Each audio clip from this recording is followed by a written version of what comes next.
Kosemna loba class 12 exam gi result laukthokre sada marfuga taruk pass tokre Bosemna loba class 10 exam gi result da mafam marang khangna thambiram laba artsna hizamna science stream da topper oirakle Arts amadi commerce stream gi oina TG na han position laukre CC su arts stream da ahum suba position lawba ngamkre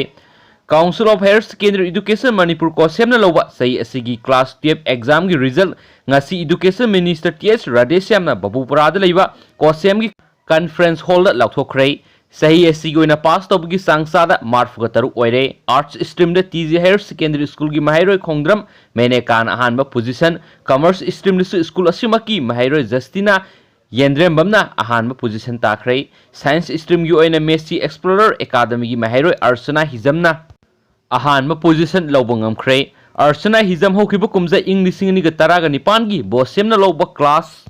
10 exam result mark wa na piduna mari suba position takibi mahairoi amane mark na ngasi lawthokiba class 12 ki exam asida science stream yu oina ahanba position lawrakpada lamdam asigi miyamna apena pokna khrani su pausna makhatana fungdorakle atopa yamna maru oidiba paw amana muk youth congress ki rally chathan khidrei lupa kor kya gi mayai ka badrak lalon bada senaba lukhoksai zawgi case ka mari lainei hairiba minister N Biren resign to case asi CBI de sinau Brinda da Matik Chaba security Piyu haiba dabi tawduna ngasi Manipur Pradesh Youth Congress committee na sinduna Imphal manungda rally ama satnaba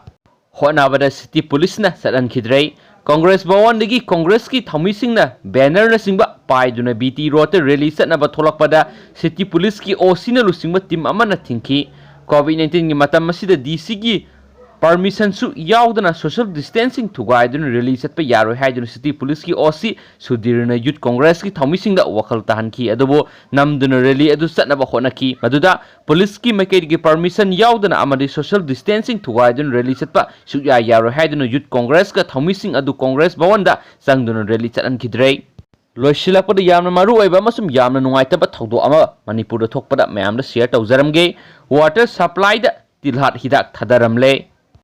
Thawbal district ki Hairok part 2 water supply scheme gi slow cell filter da masak khangdaba lamen tuhen basingna Tilhat Hidak Dada 505 kokta ama Thadaramle Heiri mi hana bo honaramni ba thawdo adugi matangna mari lainaba police station da wakat chirol ama pisinduna sienari ba miyoising ama ta khaktana phabina ba wakat khrei mi siba yariba tamthiba makhalgi thawdo adugi matangda water supply scheme asigi village water and sanitation committee gi secretary khundrakpam tombana hai ngarang sagol se numit ki ayuk pung ni parom tarakpada miyam da ising tharamdai gi matam yorokpa du waida water supply scheme asigi sakidana scheme asigi slow cell filter da check tawrubda dada 505 haina khangnaba Tilhat Hidak kokta ama tawroga leramba thengnarakpane tombana makhatan hai sakidana Tilhat Hidak kokta adu thengnaramdradi water supply scheme masina ising piriba miyamda paksana asiana phawa tholamba yaribane miyam gi thakna sanariba ising da Tilhat Hidak Thadaramba si tasengna nuaite Tilhat Hidak kokta adu thengnabadagi ngarang miyamda ising thakidre ngarang dagi hauna khudak ta mari lenaba SO sing tanaraga water supply scheme asigi service reservoir sing amasum Tilhat Hidak Thadaramliba store cell filter adugi ising ningthina singthoklaga singdokli masi loiraga amuk retreatment tawraga mahoksago miyamda ising pinaba kana hotnari asiguma tamthiba crime asi matungna amuk hana tawbidanaba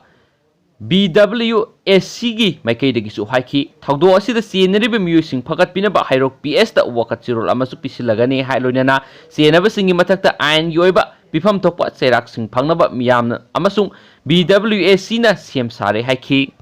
secretary tomana makhatana hai Hairok part 2 water supply scheme asi hokibasai kunlom asi miyamda ising piba ngamdana lakhibane adubo Hairok kendra gi nauna mihut oibirakpa Manipur lenga ki education minister Thoksom Radeshyam gi miyang makhada BWSC Hairok part 2 na kana hona zaraga hokiba tha taret ki mamangdagi hauna miyamda ising piba horakibane COVID-19 gi lockdown amaram oiraga hokiba March thadagi consumer singdagi thagi kharsana su laudana laklibane miyam gi thakna sanaba ising piriba water supply scheme amada Tilhat Hidak Thadaraga miyam awa ana tahanaba siliba madi BWSC amasung water supply scheme asibu miyamda lan ohonanaba siliba sing lemna tharoi ain gi oiba cherak phangangani hainasu pawsina makhatana phongdorokli